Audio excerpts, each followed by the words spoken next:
So one of the most important things that you could ever do is be in your own frame. Do you guys know what it means to be in your own frame?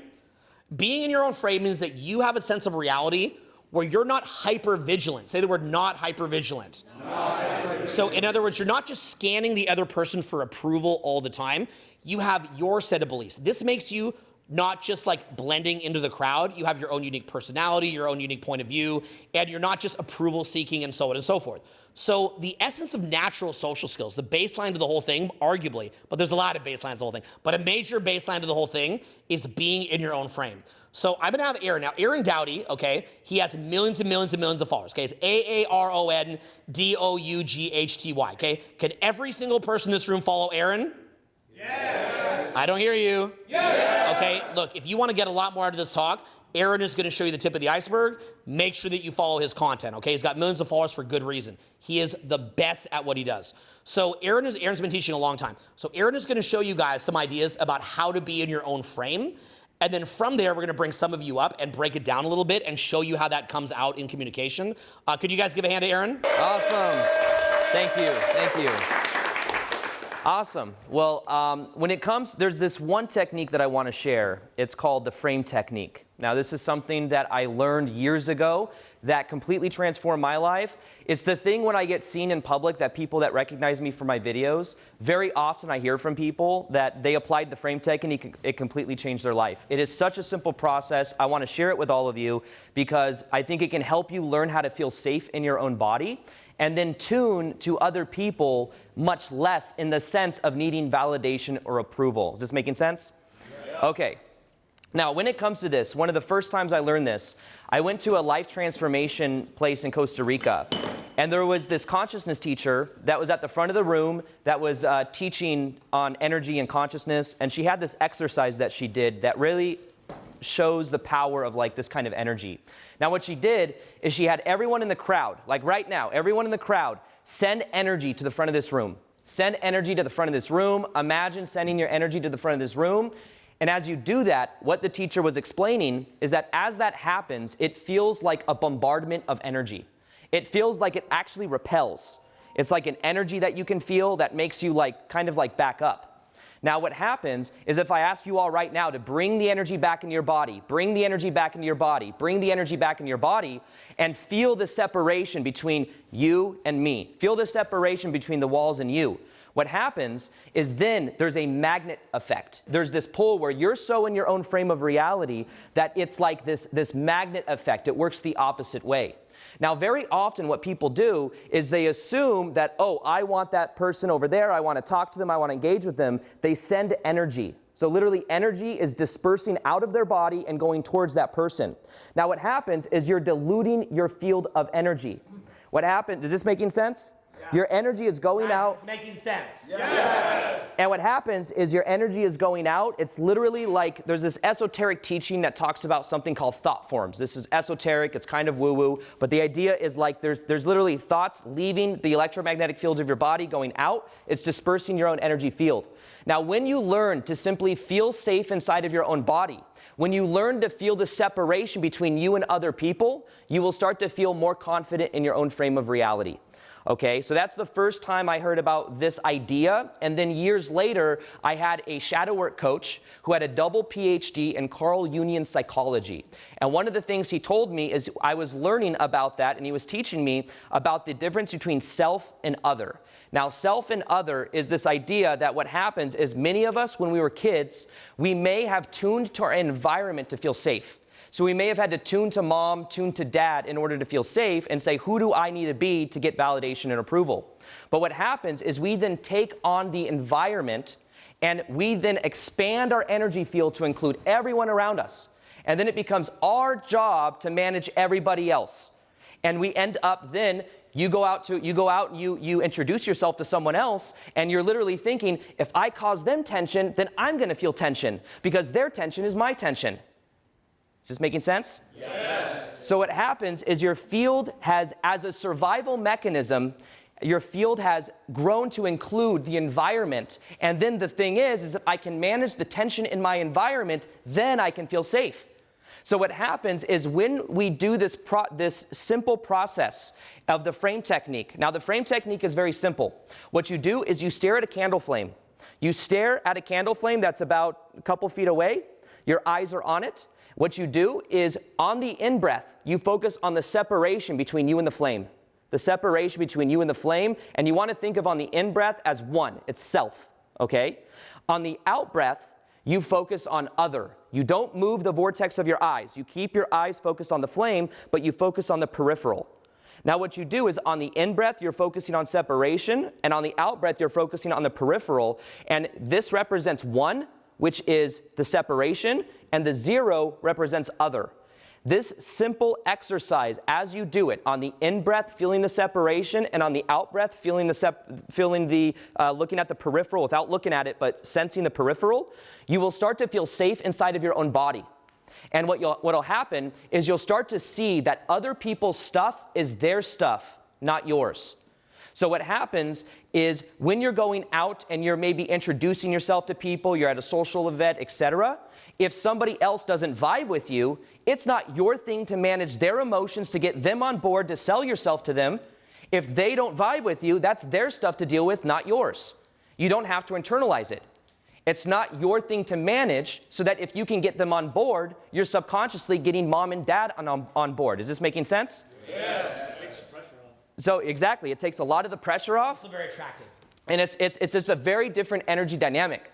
So this simple exercise I put on a YouTube video. It's got probably 500K plus views on multiple different videos that I've made, but it's such a simple process that when I meet people, like it really helps people that as kids maybe didn't feel safe.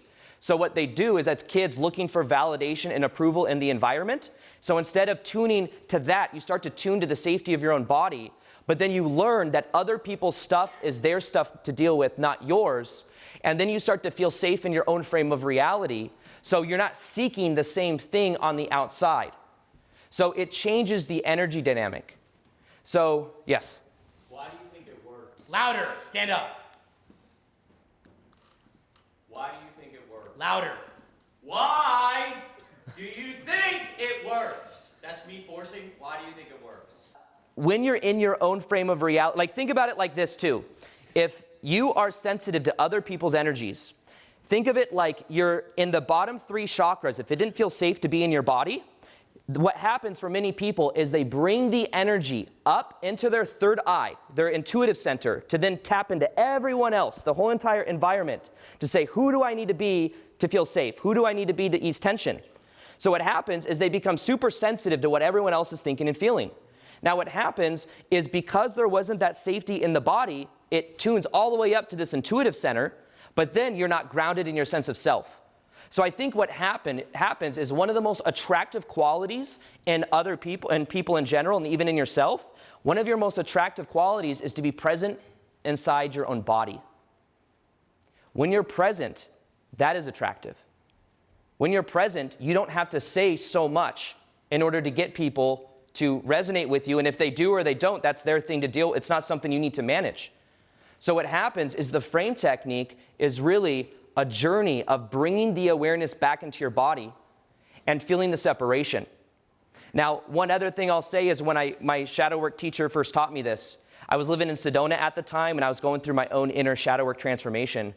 And I remember at that time, it was like my YouTube channel was just starting to grow, and in Sedona, first off, I'm in the spiritual niche on YouTube. For those of you that know me, you probably knew that, but if not, I'm in the spiritual niche on YouTube, which means that going to Sedona is probably the place I get recognized the most. So at Sedona, it's like a real spiritual center. I'll go to the Whole Foods there, and I'll run into people that may recognize me because it's like a spiritual hub, you know? So what would happen is I'd feel myself sometimes like feeling like pressure to like almost like people know me from YouTube a certain way. I feel this pressure to like coach them or, you know, like be a certain way. And what I started to do is I started to switch that energy around where when I would meet people, I would just feel the separation between me and them. I would feel safe inside of my own body. And what would happen is there was a completely different energy there. I would go on hikes, even with people that didn't recognize me or anything, but it was like, instead of that need sometimes, you know, like sometimes you might feel the need to say hi when maybe you're just not in the mood to say hi, right? it's like you instead of searching for that on the outside, you feel inside of your body and you feel the separation. And it's amazing the difference of how people respond to you without you saying anything. It's literally just you feeling the separation between you and someone else, and that allows you to bring that energy inside of your own body. And what happens is then you're more present, and then people can feel that off of you. And when you're then in your own frame of reality, it's like you're having fun. And think of this, having fun is in the present moment, right? There's no outcome to having fun other than it's fun, right? Like you could say, okay, I'm gonna have fun because if I'm fun, I'm gonna have more connections, right? But then it becomes a means to an end, and then it's not so fun. So really, that's key what he just said. Pay close attention. A lot of times the biggest change for people when it comes to energy is simply realizing it's more of the context for the energy underneath what you're doing, not necessarily changing what you're doing, right? This is like changing the frame. It's if you are, instead of trying to analyze every little thing that you do when you're interacting with someone, what does that do? It's setting up a form of control, because the belief is that if I can control and think about this enough, then I'm going to get a certain result from other people. But what you do is you butcher the vibration of the present moment, right? You're literally taking yourself out of the present moment, and then you're assuming that if you overanalyze and overthink, you think that by doing so, you're then going to get a specific result. So you're using overanalyzing or thinking in order to get results. Now, most of the magic will happen when you're in the present moment and you're in a flow state, right? Like when Owen and I are up here speaking, the content gets better the more we're just in a flow state. There's very little thinking going on. If you watch, like I know you like Kobe Bryant, you watch Kobe Bryant or someone playing basketball back in the day, what you would notice is when they're in these game-winning moments, do you think they're thinking at all? They're not thinking at all. They're in the energy of being. They're being. And when you think of the energy of being, when you're having fun, you're in the energy of being. When you're expressing something you're passionate about, you're in the energy of being. When you're doing some tactic to get someone to like you, you're in a tactic. You're out of the present moment. When you're overthinking to try to figure something out, you're trying to control, and control creates resistance. So at the end of the day, the funny paradox is the more you let go of needing to control, the more in control you'll feel. It's the backwards law. Anyone ever heard of the backwards law? Backwards law, guys, pay attention. Backwards law by Alan Watts. It's like the more you try to control anything, the more out of control you'll feel. The more you try to do anything, the less you actually do the thing, right? The more resistance you create. So this is why it's almost like a shift in consciousness happens when you begin to, instead of focusing on outcome, on end result, and all of these things, because even if, by the way, you go out, you meet some awesome people, you make some cool connections, whether it's business connections, romantic connections, whatever, and at the end you have the perfect scenario, and you didn't enjoy the process, what was the point, right? Like, what if you get to enjoy the process along the way, and what if by enjoying the process along the way, you had better results? Well, guess what? That's how it works. The more you are having fun, the more you are in the present moment, the higher your energy is, and the more magnetic you are, the more attractive you are. Even if you're expressing parts of yourself you may normally hold back because of what other people think, if you start to express that, there's a fear that there may be rejection there. But when you realize nobody has a stamp of approval they're going to give you that's going to make you enough, you stop playing that game. You start realizing I approve of myself, and only I can approve of myself.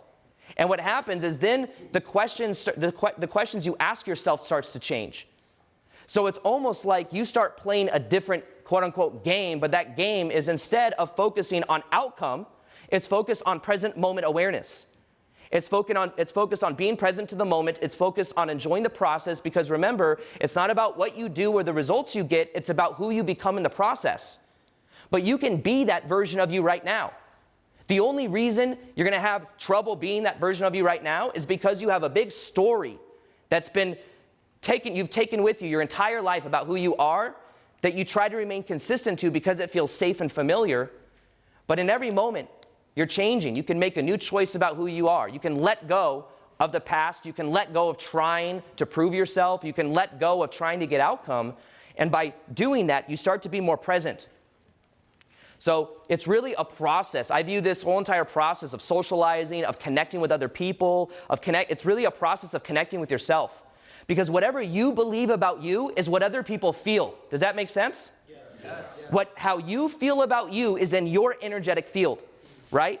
So if you feel insecure about something, this is the funny thing. If you think about whatever insecurity you have, is there someone else with that same insecurity but owns it? Yes.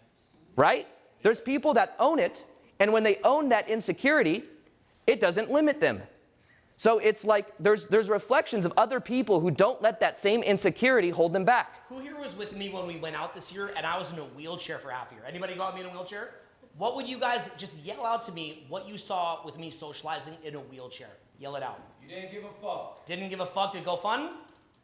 Same way you would if you were standing. Yeah, in a wheelchair, guys. So keep that in mind. Yeah. When you're talking about... Stand up, loud.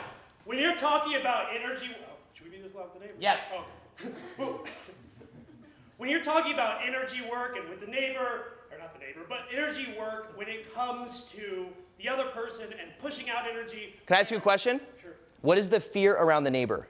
Oh, no, it's in my head. No. Yeah. Yes. We may have told them not to yell too loud because of neighbors. Yeah, they said don't be loud because of the neighbor. Okay. I was going to think maybe that was like a shadow thing to go into, but there's a deeper story here. Okay, never mind. But when you're talking about the other person, let's say him, right? Yeah. When I'm talking to somebody, I'm thinking almost, I'm pushing energy, and I don't want to go too much into like the retractor field, the power versus force, but my understanding is you're pushing energy into them, which is pushing, like lifting them up and then lifting you up, and you're saying something along the lines, at least my understanding, which might be wrong, of feel it within yourself. Wouldn't that be? And then the cup runneth over. Say that word from the Bible. The cup runneth over. Generating energy, bam, the cup runneth over. Okay. So it is pushing out energy, but it's feeling energy within yourself that pushes that. Yes. Okay. Yeah, and it doesn't even be like an intentional like pushing out energy. It's maybe just something that happens as a natural byproduct of being present. Okay. Does that make sense? Yes. So it's like, because why would you push out energy onto someone else? To get a reaction. Exactly. To get a reaction. So there's different levels here that all will work, right? But to get a reaction already takes you out of the present moment. Yeah. Do you see? Because there's an intention behind it. What's the next? Yeah. Yeah, like it's to get a reaction so that you can get some type of feedback. But at the same time, when you're in the present moment and you're in a flow state, you're not thinking about getting a reaction. You're thinking about just being yourself. Your cup runneth over, but you're being yourself at your full exposure, at your full capacity. Okay. Does that make sense? Both will work. That's the thing with a lot of this stuff. We can all look at different perspectives where these things can be true from this perspective, and this thing can be true from another perspective over here.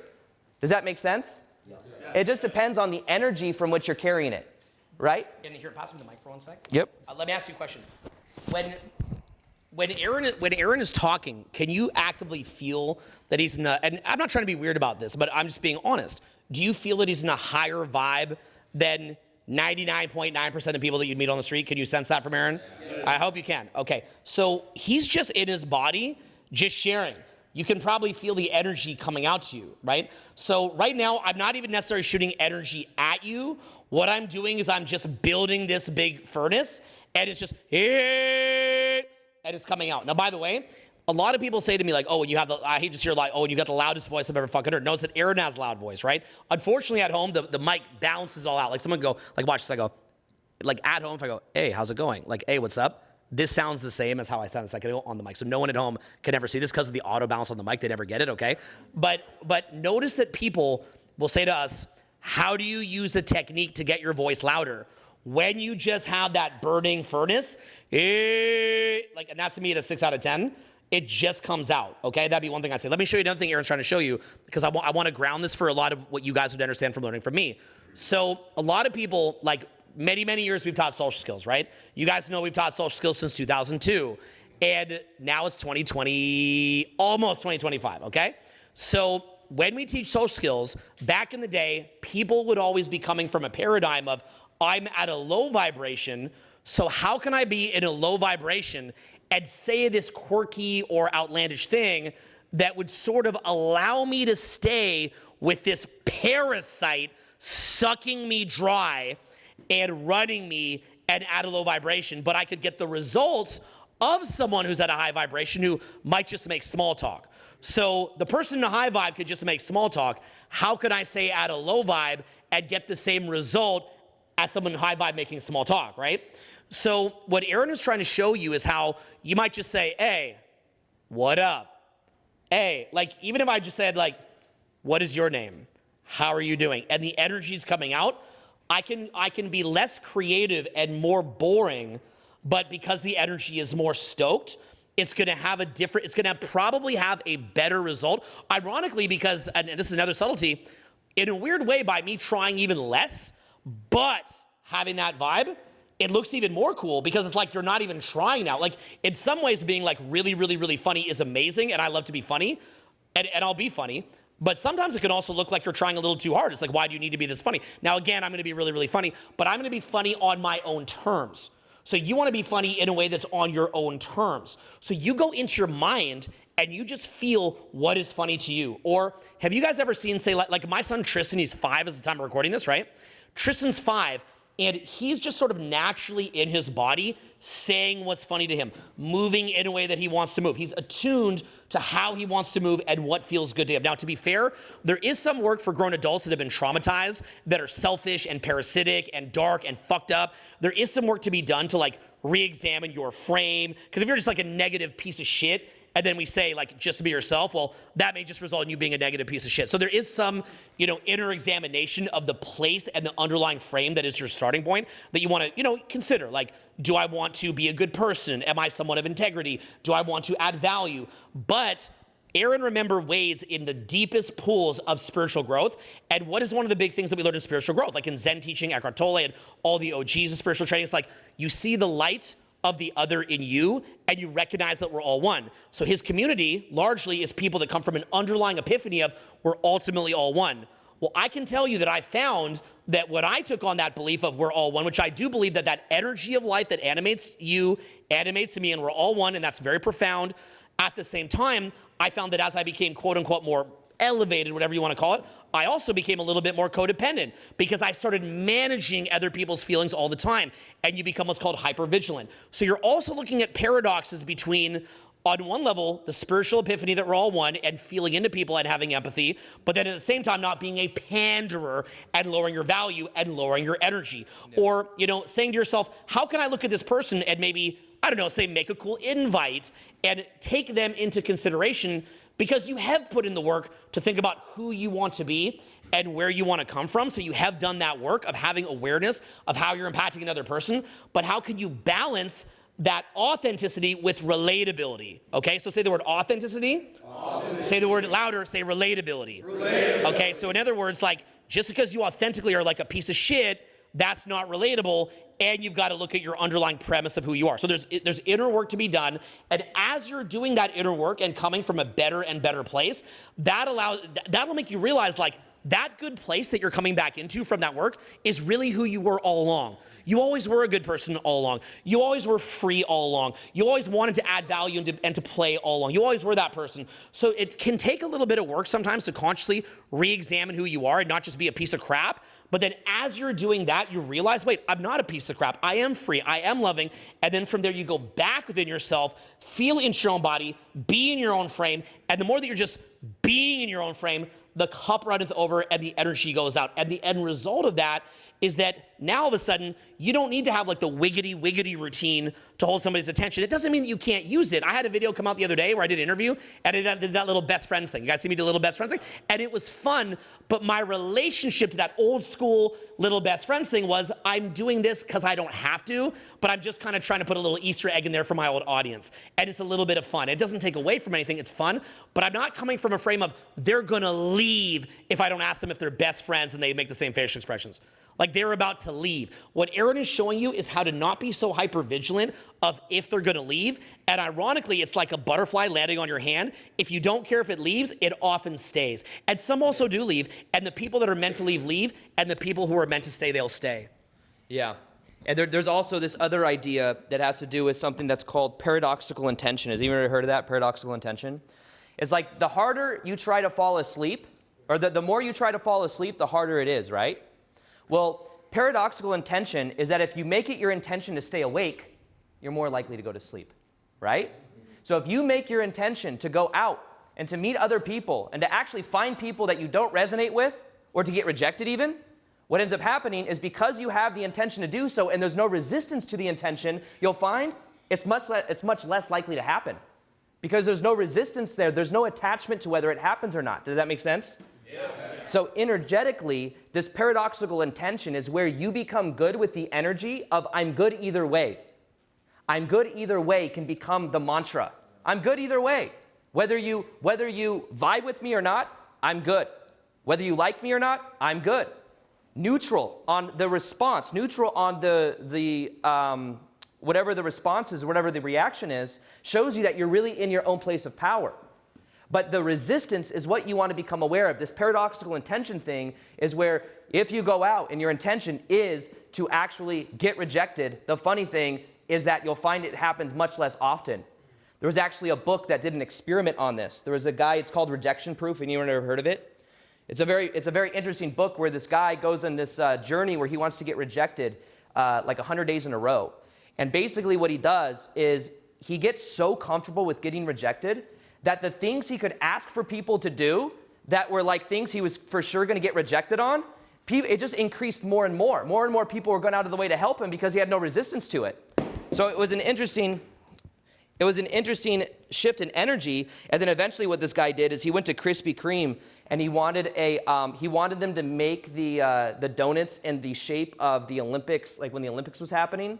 And what ended up happening is some lady said yes to this. She did it. And then what happened is they got all this news coverage and all of this stuff, and it like made this guy viral, and he became like a public speaker, and this book like went crazy and stuff. But it came off this rejection experience of him going into the things he was afraid to do. But what he learned is the more he like went into that energy, even with the intention of getting rejected, the less resistance there was, and the more likely people were to actually respond in like a favorable way. Yeah, and let me tell you, let me grab that. Let me tell you how real it is what he just said, okay?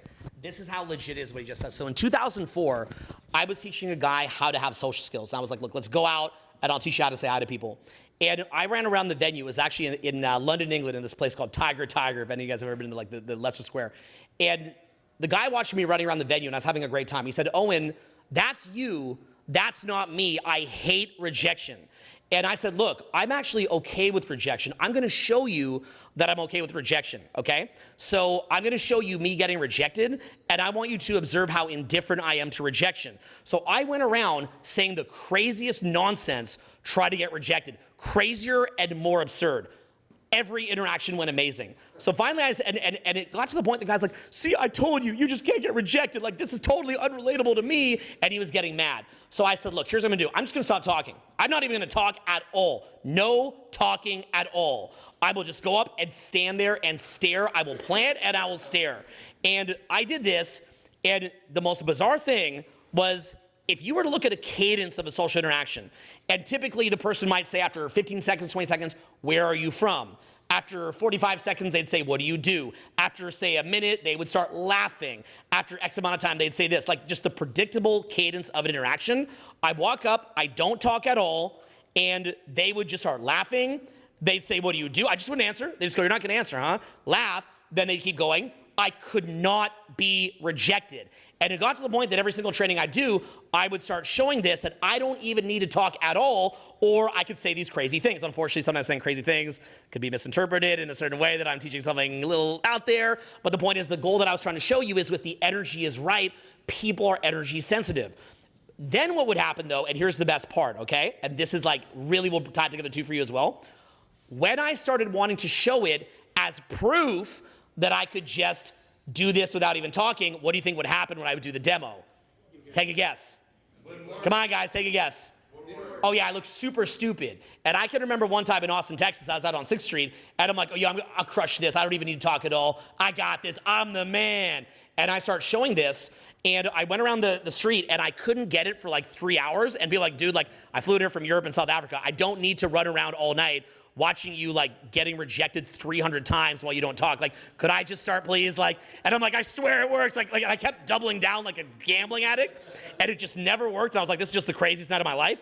And then at the end of it though, they were all pretty happy. They're like, you know, like it was funny because I was asking them for lessons the other night, and they're like, you know, like man, like you really suck. And it just shows like, but I've seen you doing well, so I guess it just shows that if you keep trying, you'll eventually get a result. And people actually like that program better than my good ones, which is very strange. But that's the idea of it. So it's also that when you get attached to it, that it ceases to work. So what Aaron is trying to show you is how to operate from that state of being. And there's even other layers to this too. For example, when I go up in front of a crowd, if I stay in the zone that Aaron is describing to you, my voice doesn't get worn down. I mean, it'll eventually get worn down, but it will be by like day 3, 12 hours a day, big audience, and like at the end of that, my voice goes out. But if I'm in the zone of trying to control, my voice will go out after 15 minutes. I can't maintain this level of volume for more than 15 minutes if I'm in resistance. What'll also happen, what I told you before I think was fairly objective and empirical. What I'm gonna say now is a little bit more subjective and speculative, but it's interesting. I haven't been sick in 13 years. Again, not giving medical advice, but that's quite interesting. When your body is absent of resistance, you're not shooting up your cortisol. I don't know. Could be an area for an academic to explore, just saying, right? Likewise, I get energy from work. So people say, well, how do you have so much energy, Owen? Or, you're just so passionate, Owen. No, guys, work is an active meditation. So have you ever seen the videos that I put out where I say, I don't like to work, I never work? You ever seen those videos? I don't view it as work. If you view it as work, it's resistance. If you view it as play, then you never work, and then you gain energy from work. So you'll notice that the longer that me and Aaron are up here, our energy doesn't go down, our energy goes up. Now look, at a certain point, you've got to sleep, you've got to eat, there is a refuel, but it's way later down. Now imagine if you're an entrepreneur and you're highly, highly, highly competitive, and you just have this desire to destroy your competitors and to dominate. Well, if your competitors get tired from work, but you get energized from work, how can they compete? And that's why, if you guys remember back when we were doing like some of that OG stuff, how much of the industry did we dominate for decades? You guys remember that? I mean, how much did we dominate?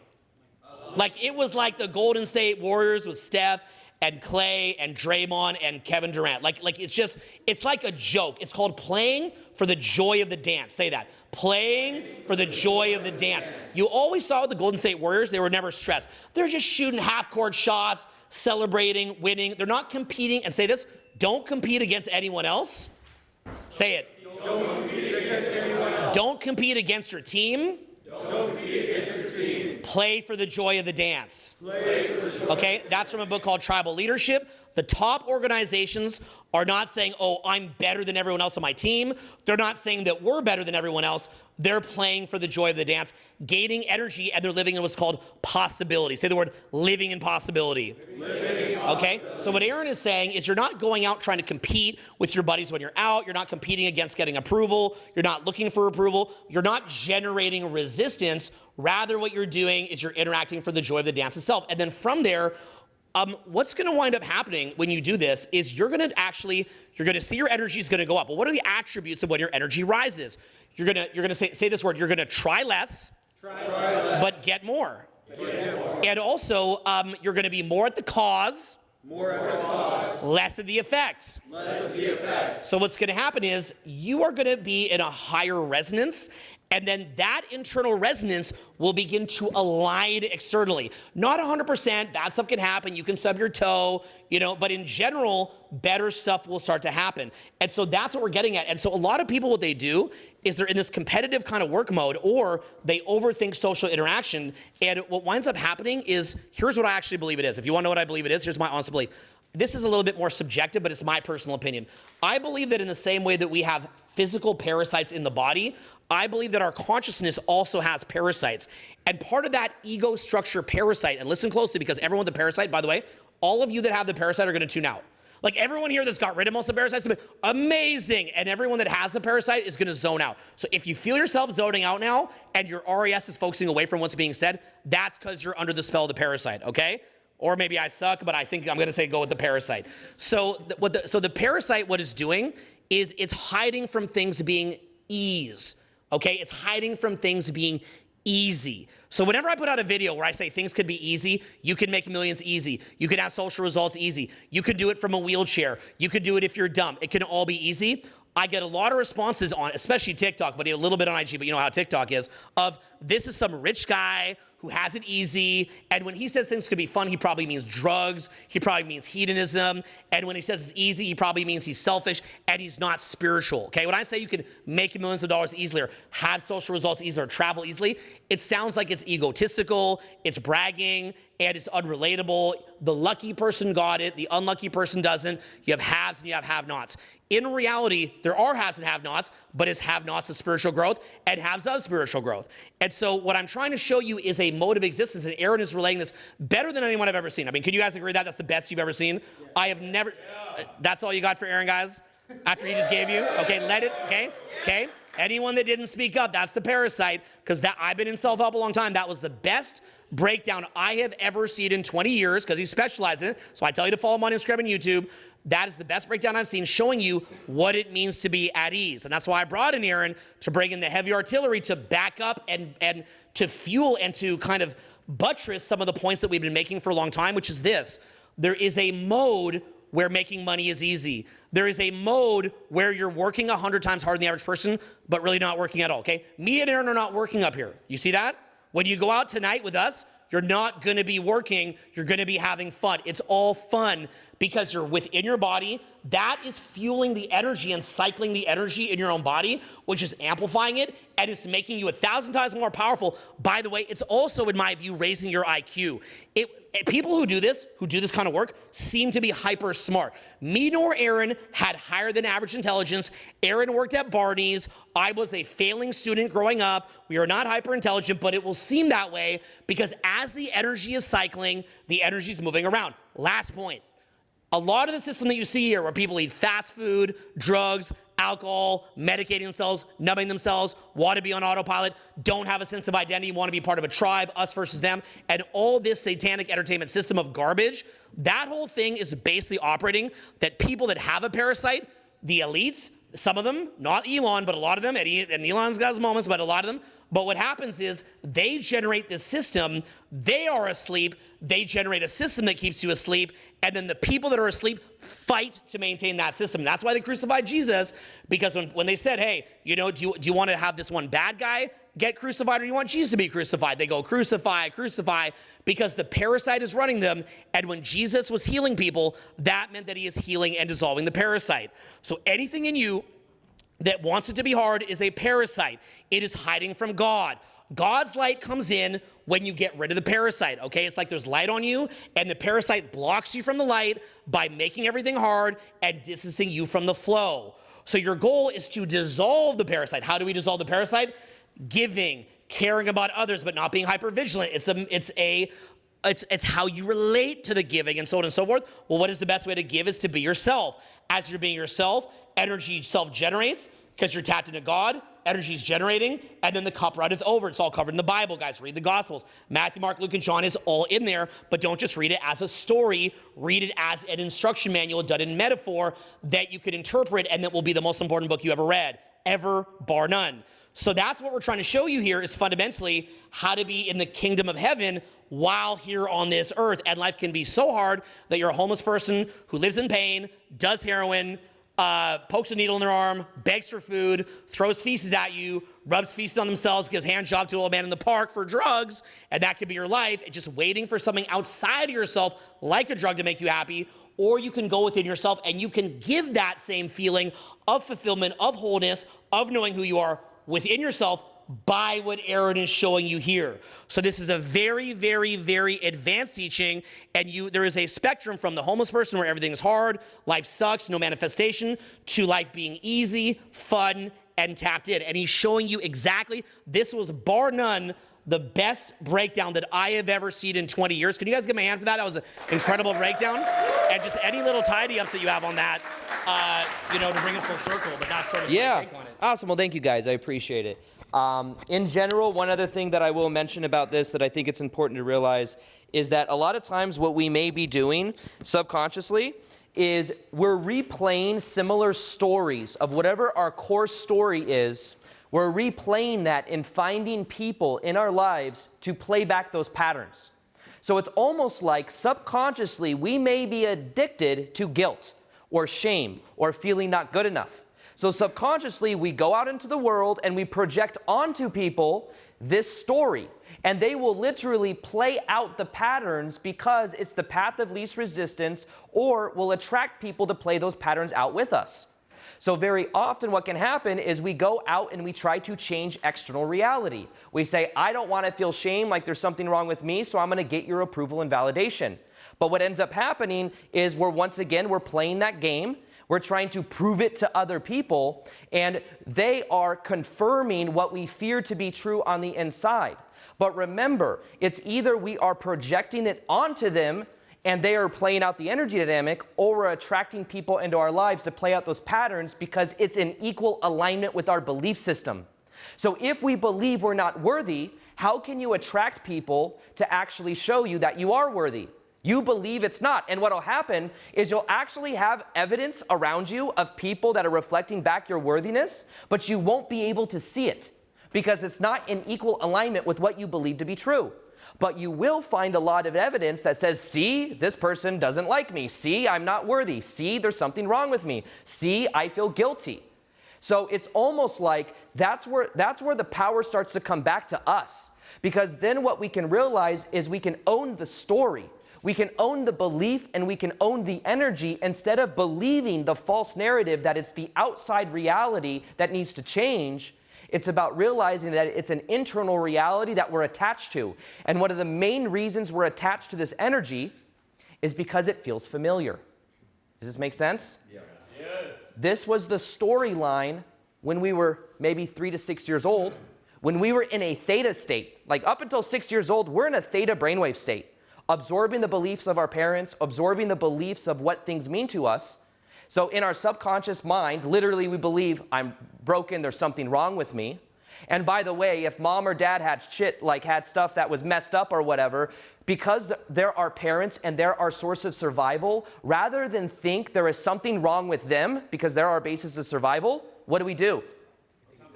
There's something wrong with me, right? We internalize it. It's easier to internalize it because we're also in a stage of development where everything is us. Like we're the center of the universe. So like everything is because of us. Mom and dad divorced was because of me. This person left, mom or dad physically or emotionally unavailable. What did I do wrong, right? So we say there's something wrong with me. Then we go out into the world and we say, I want to connect with people. I'm going to do all the things I'm supposed to do. I'm going to greet, I'm going to talk to people, but underneath the surface, there's a feeling there's something wrong with me. And the trick is that if we believe it's in the external reality, we're going to try to change the external reality. We're going to try to control the external reality. But the power is in bringing the energy back into your body and owning that story and realizing it's just a story. Many of you, maybe when you were young, believed in the boogeyman, right?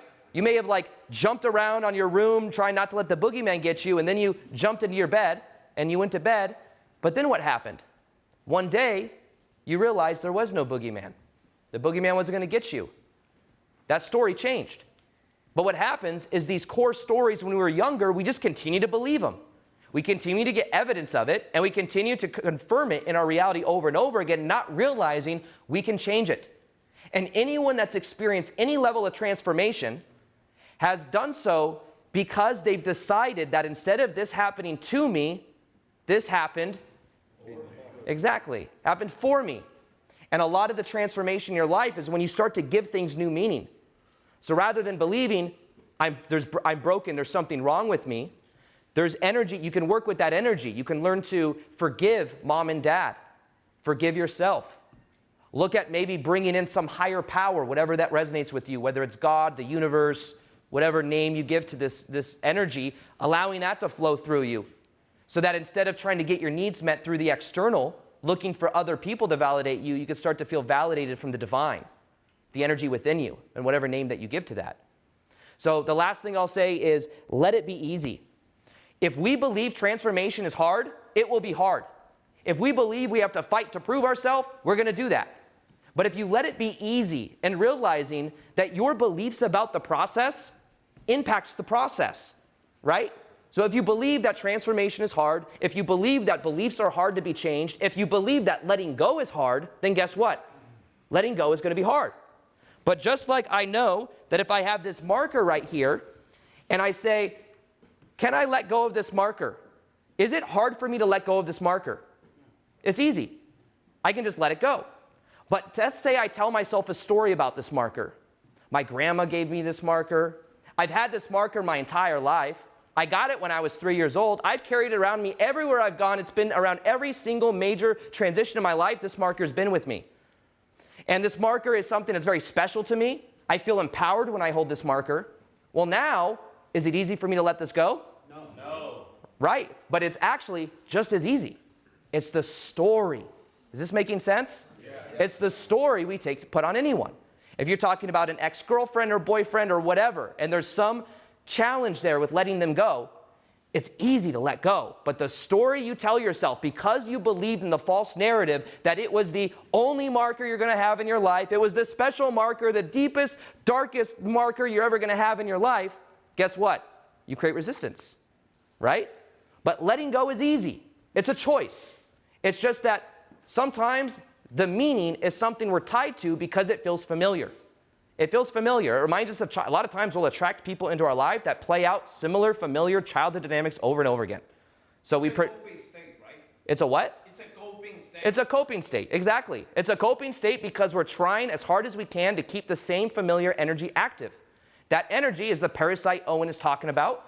It's an energy that feels familiar, but when you start allowing yourself to process it and willing to let it go, surrendering to the unknown, that's where the energy begins to shift. Yes? Yeah, so I'm curious. So Touch louder. I'm curious. So being open to things being easy, Yeah. to me is absolutely a spiritual belief. Yep. What do you like to do when things feel hard? Because that is also Become aware of what your belief is and what your attachment is to it being hard. Because it's an interpretation that it is hard, right? it's a feeling. It's a feeling, but where does a feeling come from? We must first believe something to be true. Like if I say, what do you think about some word, some German word you've never heard before? How does this make you feel?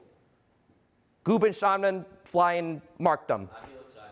Right. Well, you don't know, you have no context for what it means. Yeah. Right? So there's a pretty neutral meaning, right? Until you have you have a belief, and that belief generates a feeling, a certain emotion. And if I told you that word meant something specific, you might say, oh, now there's an emotion. You're gripping tightly. Yes. Right? So when you're having that experience of things being hard and you're gripping, Yeah. right, and you're holding on, Yep. what do you like to do in those times? Because I agree completely. Yeah. Open to things being easy. Yep. Absolutely spiritual belief Yep. on board. And also, there will be times where there's a gripping. Yep. Where things feel hard. Yeah. Then ask yourself the question, what am I holding on to? What am I trying to control? What am I attached to? Do I get to be right about things being hard? Because it's a self-fulfilling, it's like a self-imposed energy of things being hard. Yeah. Just like it's easy to let go, but I can tell it's hard, man. It's hard. It's freaking hard. And you can argue all you want, and you can make it hard on yourself. But you see, because what we like to do subconsciously is we like to project the power outside of us, right? It's hard because this person did it to me, or because this is the way it is in reality, and then we've externalized our power, and we get to stay in the story, right? So we get to keep that energy alive. So I would ask the question, why, what am I attached to? What am I resisting? Have you ever had it where there's something you're trying to figure out, and you're trying to think, you're trying to figure it out, you're trying to figure it out, you're trying to figure it out, and you keep creating resistance, and then you go for a walk, and you let go, and you think from the state of being, if it's hard, it's hard, it's hard, I'm going to fix it from the level of it's hard, you think that that's the best state to create from. But a lot of times it's when you let go of that resistance, you go for a walk, and then the solution comes to you when you're in the shower, when you're going on a walk, when you're doing something else. Isn't that often the case? Yeah, Right? You become addict to that. And what you've then focused on is also changing your state. You know, you become more in flow with the different energy, and from that energy you get more insights. So really it's about becoming aware of why things have to be hard, letting yourself recognize how you're feeling, but realize the feeling is revealing to you something about a belief that you have. So in other words, and let me add to this too. Oh. What I would Here's say the marker. He's letting go of the marker, guys. He wants Right? the marker. Yeah. So what I would say is, okay. When you're stuck on the thing being hard, right? You're looping on it. Okay, I'm going to say something brutal but honest. Brutal, but honest. Would everybody here agree that some of the poverty that's happening on, say, the African continent or South American continent, or I've driven Mexico, some of the poverty there is so horrible that it would actually make sense to wake up every day in tears by how bad some of that is. I mean, I've been out there. I've seen it up close. I've driven through some of the villages. I've seen it up close, okay? Would you guys agree? Yeah. Now, I don't mean to be horrible here, but do any of you guys wake up with that as the first thing on your mind? No. Why not? Because it doesn't affect you, right? You have to honestly like generate the caring. Like, oh man, like that's not good. I should generate some care. But it's not like you don't have a hang up with it day to day, right? In the same way, things being hard, we have a hang up with it because it seems to be a wall or a limitation. So in other words, like, oh, I'm afraid to go say hi to somebody, or I can't think of what to say, or I can't think of how to make more money, or so on and so forth. So we get pissed about it and we loop on it because we can't find the solution. What happens is when you let go is, let's put it this way. Imagine if you had 5 to 10 times more energy. Imagine, I'm not guaranteeing this by any means, but let's just say as a thought experiment, you stop getting sick. Then let's say that you had a million business ideas that were fucking brilliant and you knew how to access them.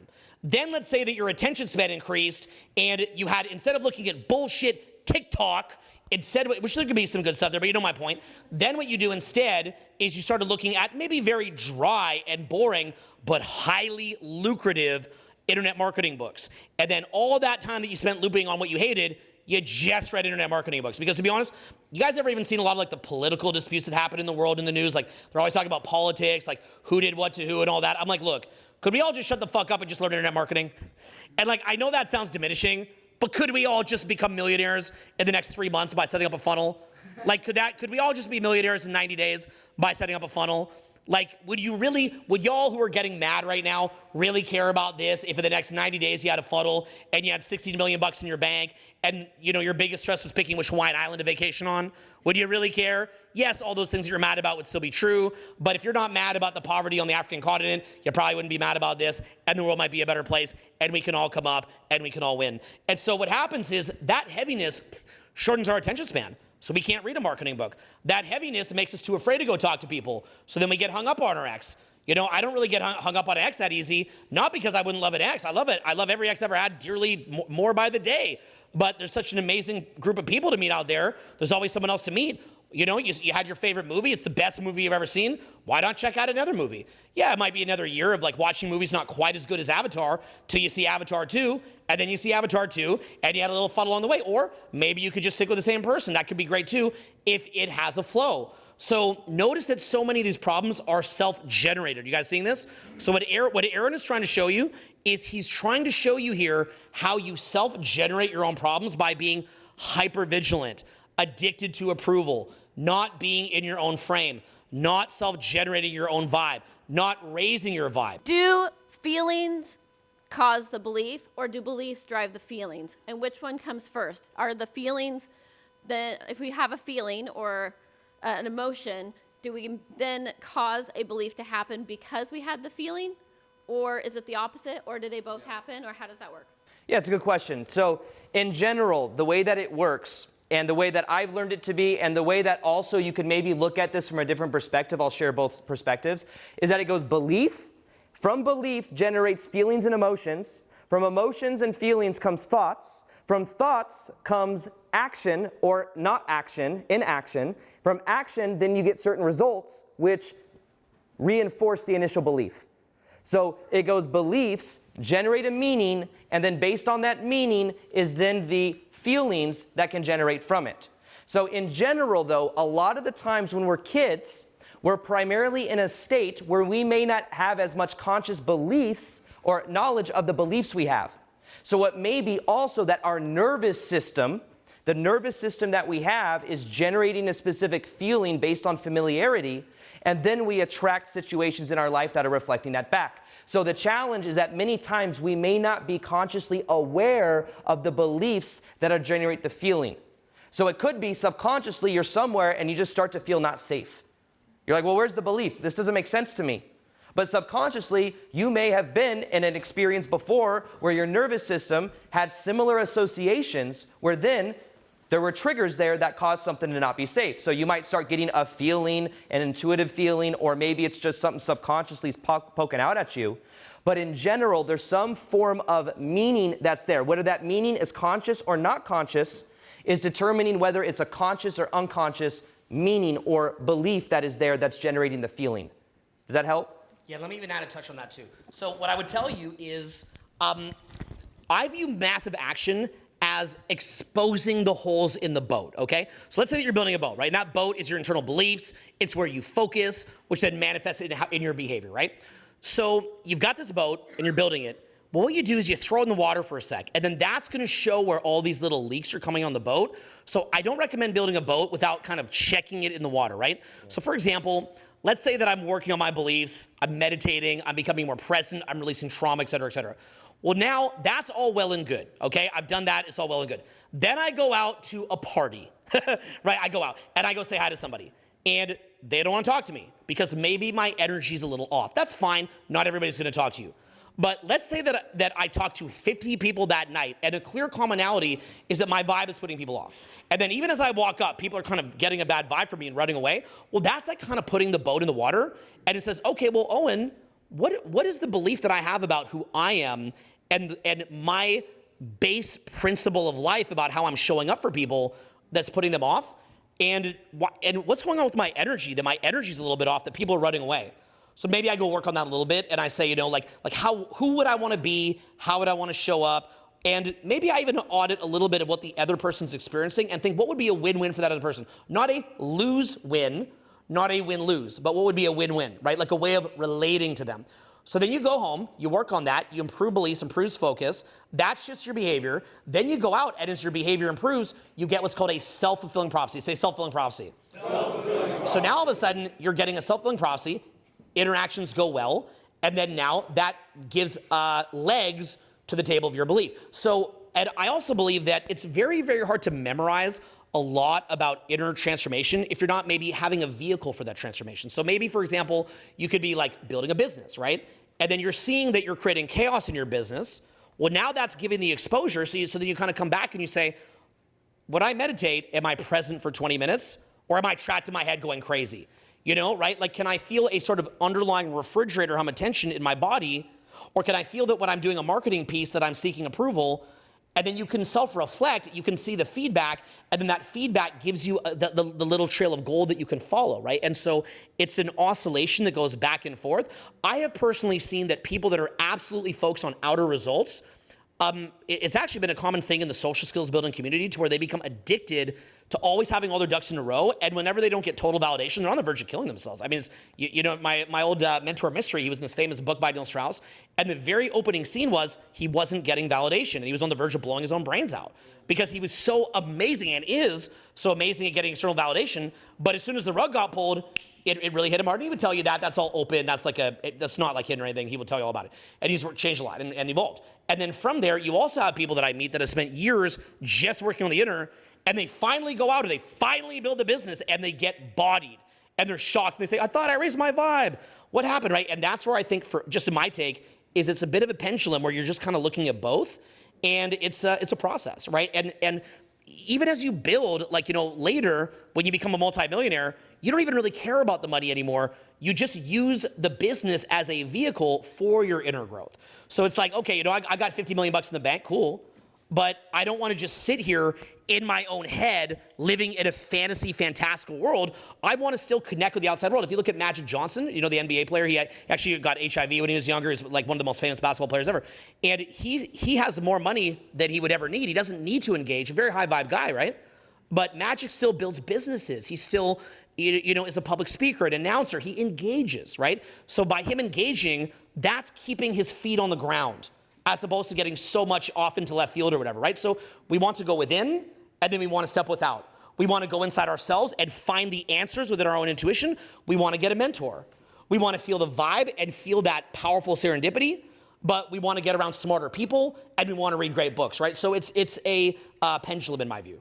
There's neither that's above the other. We're here in a physical experience, and so we want to play with that, but we're also energetic beings. Aaron and Owen, you guys pointed out an extremely important paradox about the energetic flow, and you mentioned separation, the importance of separation.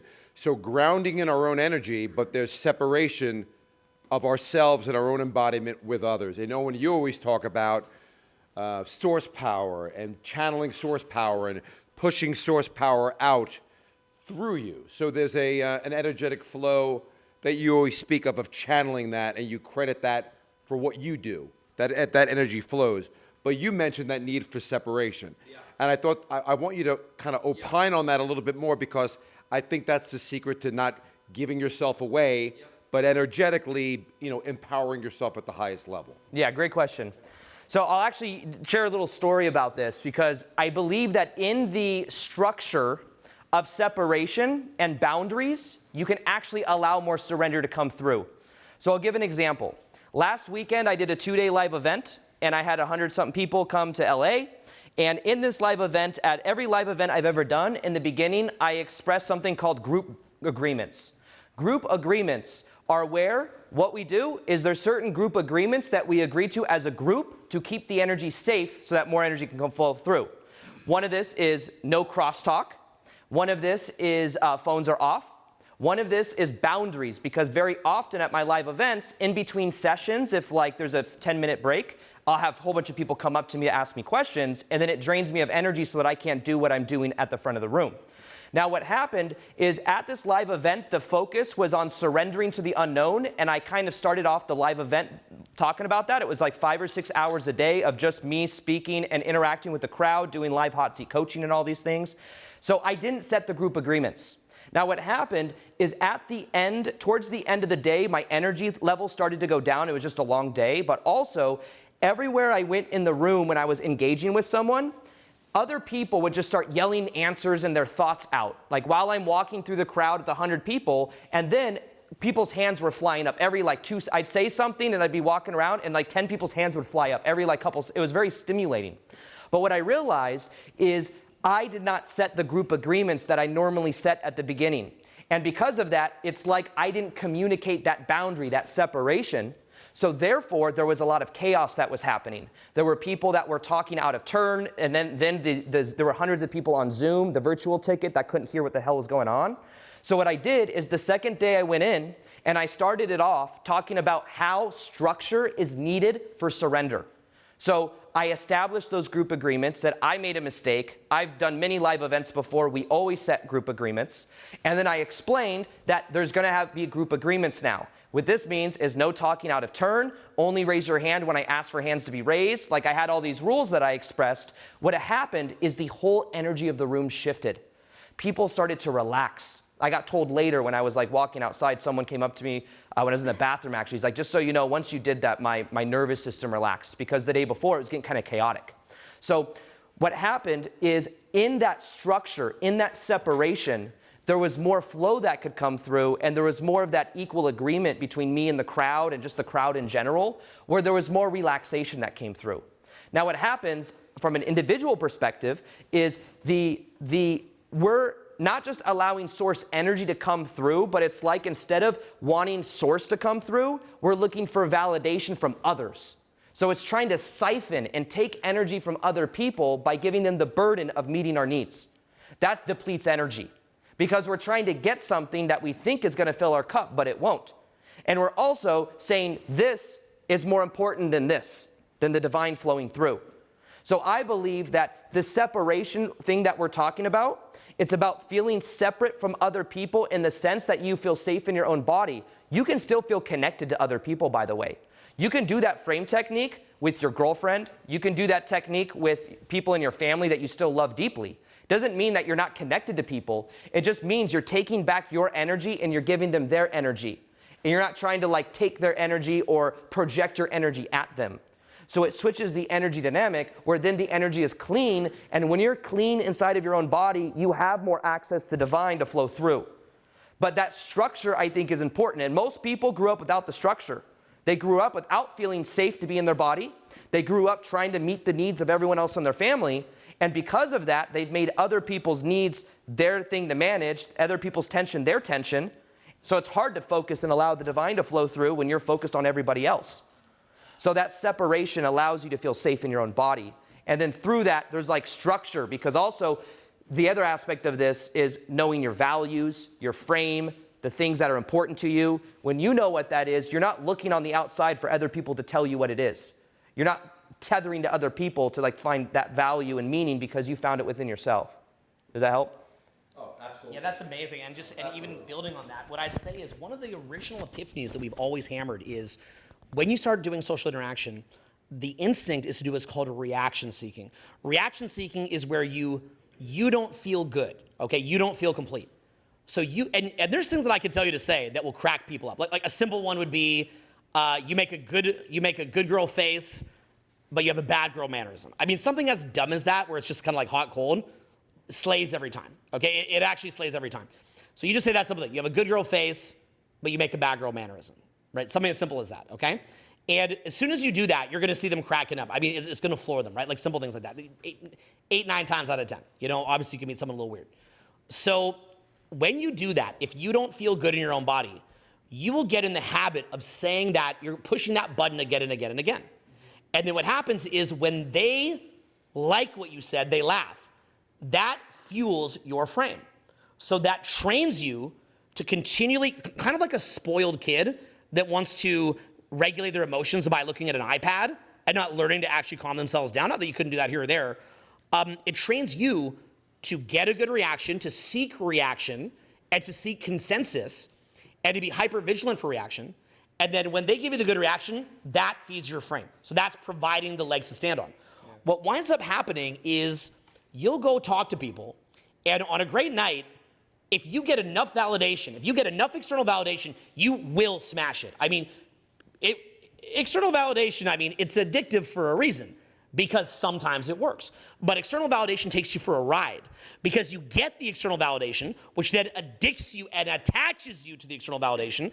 Then right when you're the most attached, boom, it fucking pulls the rug on you. Okay, it'll pull the rug. And it's just like watching a movie like Goodfellas or Casino or Straight Outta Compton or any of these movies where people get taken for a ride. So anytime that you're attaching to something outside yourself, you're about to be taken for a ride, because it feels good. It's like, why is marijuana one of like the most difficult drugs for people to quit? Because it does feel good, because it's not that bad. But then what happens is when you get it pulled, you may not know how to regulate your emotions. For some people, it probably depends on the person. But anything that you're attaching to externally in order to feel good inside yourself is gonna take you for a ride. Now, some people have this huge run of amazing social results or business results or whatever, and it's like the higher you go up, the further that you're gonna fall. It's all just setting you up for the giant rug pull. Okay, the giant rug pull.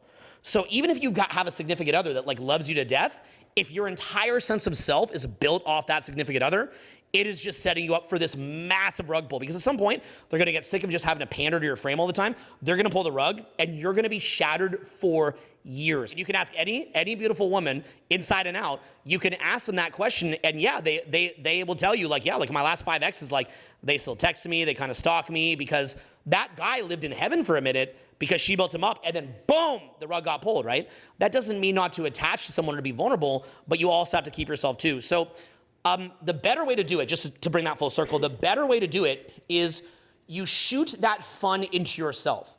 Okay, so like if you look at my 5-year-old son Tristan, he's always having fun doing what he wants to do. That is amplifying his state. Then, as they say in the Bible, the cup runneth over. So what Aaron is telling you is that by being in your own frame, not being hypervigilant, what's gonna happen is you're gonna circulate the energy in your own body. That energy, like vinegar and baking soda or whatever it is, right, where it just starts building up, that's gonna be like throwing logs on a fire. You're feeling good in your own frame.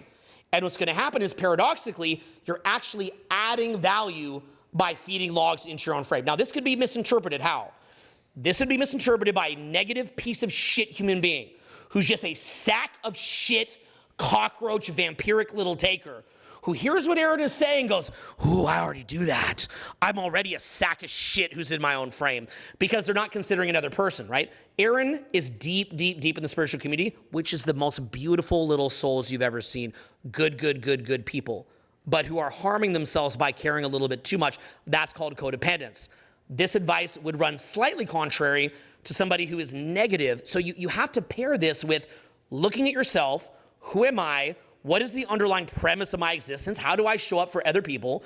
And you just like we said earlier about outer and inner, you tie that together of, like, when I meet up with Aaron, he shakes my hand, he gives me a hug, right? So on and so forth, because he's decided that's how I want to show up. I want to give Owen a hug. I want to go make a joke with Owen. We're going to take a walk. That we had a little bro date just now on Sunset Boulevard, okay? Don't be jealous, baby, okay? I'm with Aaron Dowdy, okay? Who could I? You wish you were there too. So the point is like, the point is like, even me saying that joke that's funny to me, that's going to be funny to you guys if it's funny to me. You're going to say, oh, Owen is giving me an authentic representation of what pumps his state. But if I'm trying to give a representation of what I think will pump your state, not what pumps my state, you're not going to laugh. So if I go wiggity wiggity, you can feel the reaching energy, and then you feel a take. So ironically, I'm trying to make you laugh, but that's actually a take. But if I say a joke that's funny to me that raises my state, so if I pump my own state, then like a Care Bear, the energy shoots out, and then the cup runneth over. But paradoxically, by trying to just make you give me validation, that's actually a take. What appears as a give is actually a take. And this is why everyone in the world knows that not all men, certainly not all men, but many men who offer you a free drink at a bar or offer to take you on a $200 dinner, most women don't want to go on a $200 dinner. Now, if you ask them, they imagine a guy that they're in love with, that they're scared by in a $200 dinner. But the average guy inviting a woman for a $200 dinner is not just giving a $200 dinner, giving them a hug and going home, right? He's going, well, I gave you the dinner. Now what, right? And then, the girl goes home and he's like, hey, but I bought you a chicken. Now what about my chicken, right? Right? It's not a real give, okay? So you've got to be saying to yourself, go within yourself, find what's funny to you, and notice when you're in your own frame. Like, actively take notice when you're in your own frame and feel the energy in your own body. It should feel good to public speak. It should feel good to be present. It should feel good to share. And then what you do is it's an offering. Here's an offering. This is what I think is funny. You could take it, you could leave it. And people will resonate with it deeply and take it in very, very deeply because they can feel that you're just giving them data. This is data, unbiased, of what's funny to me. This is data of my vibe. This is data of what I enjoy. But I'm not making you have to enjoy it. I'm not making you have to affirm me. I'm not making you have to validate me. And then what happens now, they're free. They're free to do what they want and to feel good how they want. You know what's a great date idea? Invite them to something you're doing anyway. Look, I'm out here doing it anyway. You're welcome to join. It's an offering. That gives people the space to make their own choice. Therefore, it is an opportunity, not a sale. Say that word. Opportunity, not a sale. Say it again. Opportunity, not a sale. So you're just giving an opportunity. Here's my world. I'm giving you a piece of it. I'm giving you a piece of the energy. It's an opportunity, not a sale. Okay, I'm wondering if you've heard of the philosophy called Thelema. Some of its tenets are, do what thou wilt shall be the whole of the law. Love is the law, love under will. Essentially what that can be interpreted as is we each have a true will, a purpose greater than ourselves that we're here to bring humanity. And it's through fulfilling that true will that we attain the essence of the miracle of incarnation. We find the essence of why we exist and perfect happiness and pure joy through finding and expressing our pure will. What are your thoughts on that? I'm going to give a short answer and I want to jump on another question. The short answer is that's from Aleister Crowley. And I'm going to be honest with you. I can see by your facial expressions what you're tapping into, and I'm going to leave it at that. A lot of Crowley's stuff is, it does have, and like anything like that, will have brilliant elements. It is do as thou wilt, which is a denial of God. And you can actively, I can tell you a Crowley fan from 100 yards away. And I'm going to leave it at that. But I want to tell you that I love you, and I'm here to help you. And I just want to let you know that. Let's do one more question, guys. At its simplest, what I'm understanding from this is keep an accounting of your presence and also your state, and you're going to be doing fine on this. Is that accurate? Come at it from the energy of, yes, be present to the moment and be aware of the desire to take yourself out of the moment to try to control, which means being present inside of your body. And when you catch yourself trying to get something out of the present moment, bring it back to the body, bring it back to enjoying the moment, bring it back to your state. Yes, ultimately, those are the two things that I'd say are, and the frame technique would be the way to be present if you find yourself kind of losing your sense of frame. And then having fun is the way of like managing your sense of state, because having fun is not outcome dependent, it's to enjoy the process. Thank you for that. Yeah. When you were talking about the emotions of the frame that you're telling yourself from like your younger self, right? Yes. I totally get that. And you know, I think what the gentleman back there said, this is hard or works hard, and how to reframe that. Now, what happens if something objectively, you lose a parent, you lose a loved one, there's emotions that are coming up. Like, how would you, any advice on that? I mean, you can still say, and I've done this when the people I've lost is like, well, I've been blessed by having them in my life. Look in the cameras, you're talking. I've been blessed to have them in my life for as long as I have. I've had the privilege to know them. And so that helped me get out of that frame. But how do you go through emotion? And that was after, years later. Yeah. But what about during the, you know, say they just died today. Yeah. I went through that because my mom passed away a year ago. Like this month, a year ago, my mom passed away randomly, very quickly, out of nowhere. And it was a shock to me and my entire family. And as the consciousness information I've been aware of and all of that, there was still human emotion that was there. I can understand and intellectualize everything that I know, even about letting go, but at the end of the day, there was a lot of emotion that had to be felt. A lot of sadness that was under the surface. There was, for a week or two, I was crying a lot. And I wasn't trying to intellectualize it. I was like, let me understand where this grief is coming from. Let me understand my childhood trauma, like what I'm craving from my mom. Like, ultimately, when you lose a parent or someone that you love, there's a part of yourself that you feel like you're missing, and that's painful. Now, ultimately, what that also allowed me to do is to connect more powerfully to the divine or God, and to realize, and to also kind of question the belief. When you say, I lost someone, did you really lose them? This is where things get a little bit deeper, because when I feel more connected to my mom now than even when she was alive, because in dream time, in meditation, there's like, in my spiritual practice, I feel more connected to my mom, but that may also be connected to my beliefs, because I believe we are eternal spiritual beings, live in temporary human experiences, playing this game of separation. So part of it is question, like, I lost my mom, like that's the belief, right? That's the story. But did I really? Did I really? And that's when I start looking at that and I start playing with that energy and realizing that I feel an even deeper connection to my mom now that she's gone. And I see my family members and siblings that were much more tied to my mom even than me, because they were a little bit younger than me and a little bit more kind of dependent on her, and kind of like, you know, letting them go through their journey as well. And there's so many lessons from my mom passing away. I mean, it also came down to being the most successful one in my family, watching my brothers and my sisters go through a lot of pain and having to let them grow up versus like pain. You know, I was supporting I was paying for my mom's house. I was like, and my brothers and my sisters live in my mom's house. So my mom passes away. Now I'm like supporting my brother and my sister for months. Then I have to get them out of the house because it's under my name, and the house is like, it became very complex and complicated, but it was all part of my spiritual growth. It was all part of the process of like, of honestly individuating and letting other people grow up, being honest with myself. Does it help other people to be enabling other people, right? Like giving money to my brother and my sister because they're in pain, was that actually helping? Because the part of me that was trying to help them was the part of me that felt responsible because I'm the oldest brother and I'm also the most successful one in the family. So this like my mom passing away, the grieving, the sadness, I allowed myself to feel it. I allowed myself to connect more to the divine. But almost everyone I've met when I shared, my mom passing away, that has had someone pass away, most people that I talk to say they feel more connected to that person now that they're gone than they did when they were here. And part of the reason that might be is when they're here, they're in their ego construct, and there's a lot of limitation baggage there. And when they're gone, there's like almost like a more clear connection. And there's different ways people get synchronicity or signs. I mean, that could also be connected to people's belief systems, whatever. But at the end of the day, I do feel more connected to my mom. There's still a big grieving process that happened. And I believe that ultimately, based on your spiritual beliefs, you may still be connected to the very person that's gone. But when you are in the energy of like connecting with them and remembering the good, I feel like you have more access to their energy. You get more synchronicities in your dreams, or however you work with spirit or God, the divine, whatever names you want to give these things.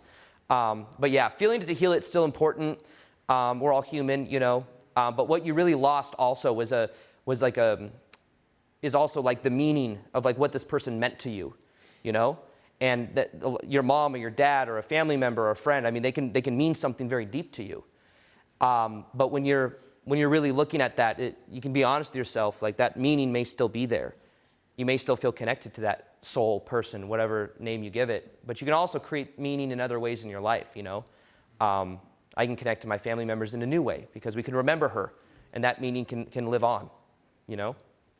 Yeah. So. And I would say, realize also, and I'm going to give you a couple of other key pieces, would be you can actually lose someone while their body is still alive. There's people in my life that their body's running around, but that was not the person I knew. We tend to believe that someone is still, like we tend to think of life as in come out of the womb. Like first of all, there's even a lot of debate about when life starts, right? The abortion debate and all that kind of stuff, right? So a lot of debate about where life even starts, right? Is it when you have your first memory at 2? Is it when you're in the womb? Where is it, right? And you know, none of us have proof of anything. I tend to think it starts at conception, but everybody's gonna have their own point of view, okay? So then from that standpoint, we come into consciousness, right?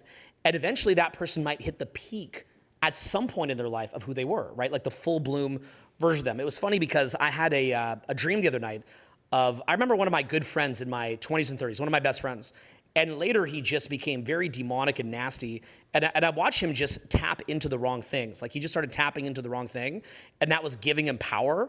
And I watched as his soul just got snuffed out, and the person that I knew is gone. And it was weird because I had this very, very vivid dream of him with God's light back inside of him. I could see him there. And my mind could just creatively generate what it would look like if he would stop tapping into the wrong energy, and if his soul wasn't being snuffed out, and we were just out in some field somewhere joking, and I was like, bro, what happened? Like, what happened to you, man? He's like, bro, I was tripping. Like, I was fucking tripping. And I'm like, dude, it's so good to have you back. I love you so much. But I realized that, like, maybe that soul's in there somewhere, but the version that I knew of him is gone.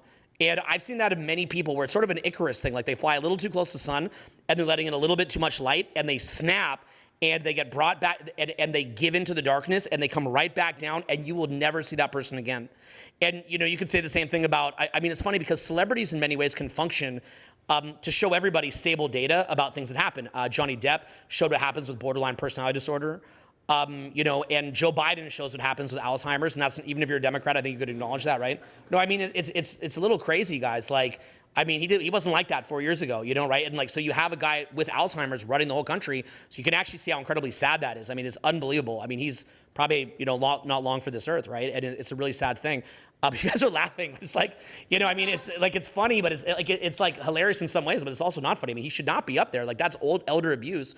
And so, yeah, I mean, like, dig it up. I mean, he's literally like, gotta go poopy in my pants, like in the middle of like an interview and stuff. I mean, he's the president. Like, I don't even know who's running the country right now, and we're all just okay with that, I guess, until, you know, the next president. So the point being is like, and that got exposed, right? So things get exposed. And, you know, you can watch as people kind of rise up or go down in terms of like, you know, different celebrities and things like that, and it creates kind of like a stable data and so on and so forth. So you can see like, you know, somebody who was very vibrant in their youth, and then you can see them fall off and turn into something that they're not as they get older. You can actually watch that happen. You can watch that spark go out just in different celebrities. Like you can actively see that, right? Something that any of us can recognize. So we tend to think of somebody as like, this is them, they're alive, but there's them in their full bloom when, like a human is not just a human. Like it's not just Trevor or Todd or Mark or John. A human is a composition of like, I mean, this is kind of weird, but like everything from the probiotic bacteria in their stomach to the herbs that they're taking, like Eastern herbs that they're taking that have its own intelligence, to the vibes that they're tapping into, like where they're sourcing energy, to the people who they surround themselves with. We are a lot more like a membrane than an isolated island, okay? And so, you know, when you're around people that feed your soul and so on and so forth, you can see what you can become, but unfortunately that will fade, right? Like I will die. You know, and I don't know if, you know, if AI or a nuke bomb or something could have destroyed the world by then, but let's say that I do die, right? You know, I remember I met Ram Dass. Do you guys know who Ram Dass is? Okay, so he's a guy, he's a spiritual teacher. He got a lot older, and I saw him towards death. And I've seen Wayne Dyer towards death. I met Wayne Dyer towards death. Eckhart's getting up there. Eckhart had cancer 2 years ago, guys. You know, we'll see how long he's around for. Go to his events while you can. You know, so you kind of see them towards the end, and you see the progression, right? There's going to be videos of me, if the world's still around, we'll see where we get to, and there'll be videos of Aaron where it's going to be a little embarrassing. You know, you might be like, you maybe should have turned the camera off. Like, maybe we don't need to see that, right? Some athletes, Kobe in his final season, he did have that last 60-point game, but you watch him having a hard time, right? And so that version of the person who you knew, the light gradually goes out. And I think something to keep in mind is like, your job to recognize that is to, as Aaron said, internalize a piece of them. They live through you. You guys need to understand, mystery is in this room right now. Do you guys understand that? My mentor mystery is in this room, okay? That essence transfers. That you can take that on, okay? Kobe Bryant, who I'm a huge fan of, is in this room. That energy, the Mamba mentality, is in this room right now, okay? So we can replicate ourselves via having sex and having kids, but we also have our own little contribution to the energy that we make to this world that spreads. It's not as much like Todd or Matt or Stephanie or Linda. Like, we're really comprised of so many different things. And so the other thing to realize is when I look at you, I know what you're tapping into. I've read all the stuff, okay? I've read it. I know you don't believe I have. I truly have, okay? I've read the occult like you don't even want to know. Maybe not as much as you, maybe more than you, I don't know, but a lot, okay? I've got essays on it. I can tell you all about it. I love a lot of what it has to say. You learn a lot from it. I can learn from everybody, okay? Likewise, so I can see what you're tapping into. I know what you're tapping into. Like, when I see your eyes, like, here, stand up and look at the crowd for a second. Stand up and look in the crowd. You're a good man. You're a strong man. You're a potential man. But can you guys see that light last bit? And he's here asking for help. But can you guys see the pain in his face slightly? Do you guys see that? Okay. So have a seat for me, okay? I should use you as like a, exhibit A here, right? So sorry about that. Don't hate me, right? But I'm trying to teach you guys what to look for. And what I'm showing you is, you can learn to look at people and look in their eyes. And if you know what those energies are, you can predict their behavior. You know what they're going to do. You know when they're going to turn on you and betray you. You know when they're going to be consumed by it. You can look at the trajectory of that energy. You can look at the momentum of that energy. And if you know the characteristics of the spiritual energy and emotional energy and the paradigms that's running a person, you know where it's going to go. And what I would say to you is, and here's like a tough thing. Okay, how old are you?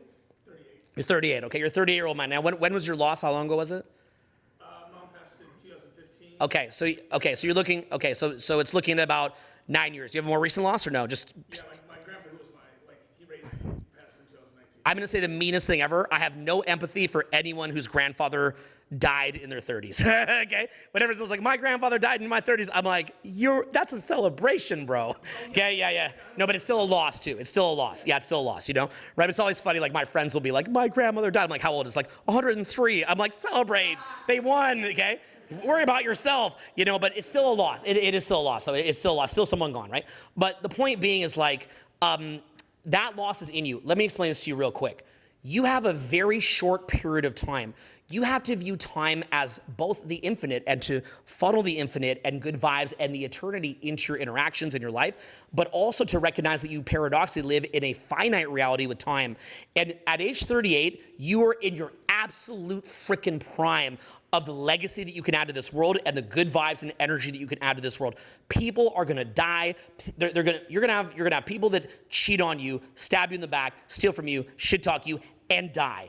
And that's just life. And so you have a limited amount of time to make an impact of what it is that you want to do. So you have to have a process where you say, look, I'm cleaning up this mess real quick. Life is too short for this. I don't got time for this. Y'all don't got time for this.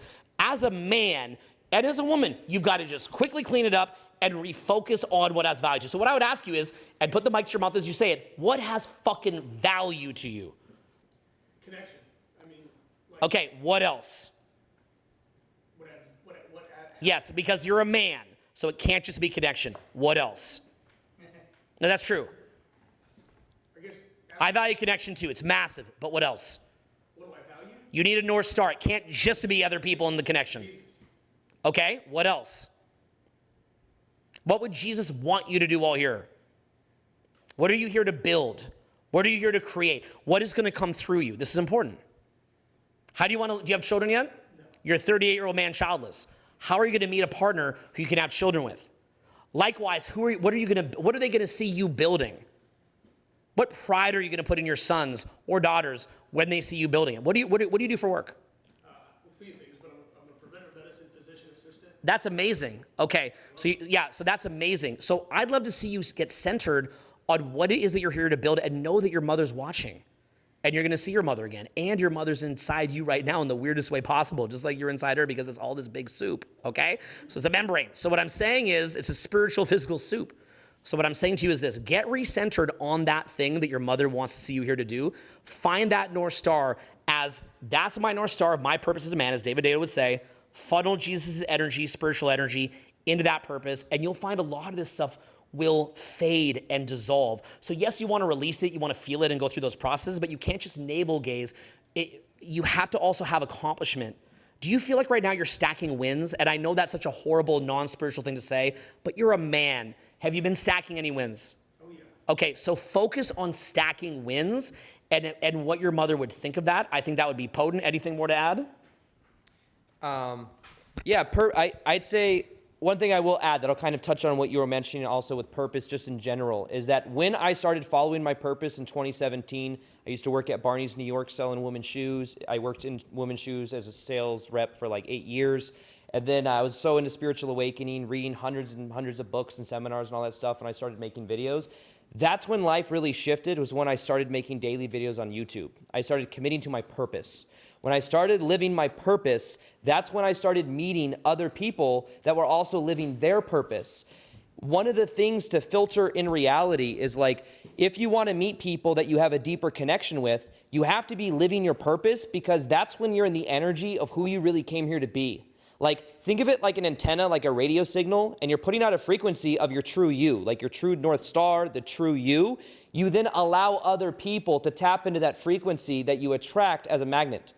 That's when I met like my business partner, one of my best friend. That's when I met other people. You know, it's funny. I would always, when I worked a 9-to-5 job, I'd always date women that also worked 9-to-5 jobs. But then when I started doing what I love, I only date women that do what they love. Like there's more alignment there, right? You get a reflection, you meet your high vibe tribe, the people that you resonate with at a deeper level, and everything. When you're in your calling, when you're in your purpose, that's when you're in a frequency that's magnetic. That's when you're living your dharma of who you came here to be. And that's when you also allow the divine to flow through, that adds value to not just you because you enjoy the process of the flow state, but also it resonates and it adds value to every single person that you're around. So if you do that, a lot of times everything else will fall into place. And it's like, that's the thing, especially for men, that I think it's like missing. It's that umph, that energy, that alignment, that focus, and on bringing the divine through as well. Having that dual connection, I think, changes everything. That was amazing, guys. You have fun? Awesome. That was amazing. Thank you, bro. Thank you. That was awesome. Guys, give a big thanks to Aaron for being here, for stopping in. Thank you, guys.